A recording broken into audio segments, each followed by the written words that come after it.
Again, Keith Alba with my home team back with the June market update for the Denver Metro real estate market.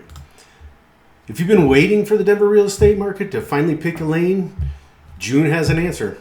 Yes, and the lane is selective. This market is not crashing and it's definitely not sprinting. It's more like a buyer standing in the kitchen, touching the windowsill, asking how old the water heater is, and deciding whether your house is charming or a future expense report. June's median close price was $616,000, basically flat month over month. Active listings rose to 12,744.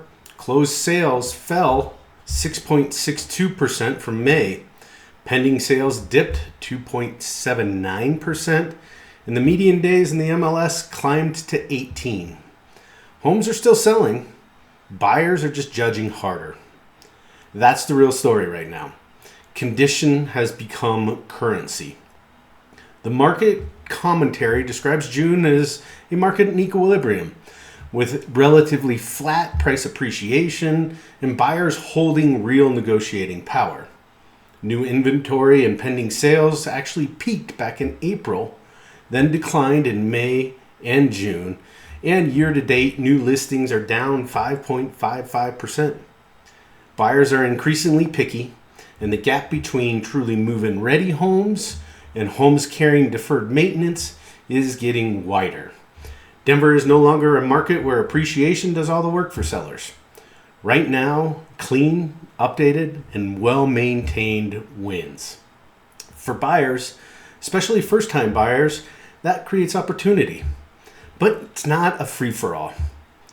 Month supply of inventory sits at 3.25, still below the 4 to 6 month range considered to be a balanced market. So no, this is not an aisle 5 housing clearance sale, but buyers willing to consider attached homes or properties needing work are finding more leverage, including price concessions, inspection credits. In the $500,000 to $749,999 range, pending sales fell 5.45% from May, and closed sales dropped 6.63%. Median days rose to 17, and attached homes in that range took 34 median days to find a buyer within 4.71 months of inventory. That is actual room to breathe, compare, and negotiate. For sellers, the message is not panic, it's prepare. The first 14 days on the market still matter most, and if pricing and presentation miss the mark, we're saying homes were more likely to sit longer and ultimately net less.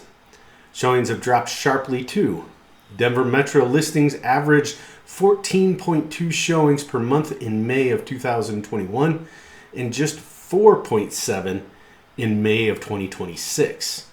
So fewer people are showing up just to complement the backsplash. The buyers who walk through the door are serious.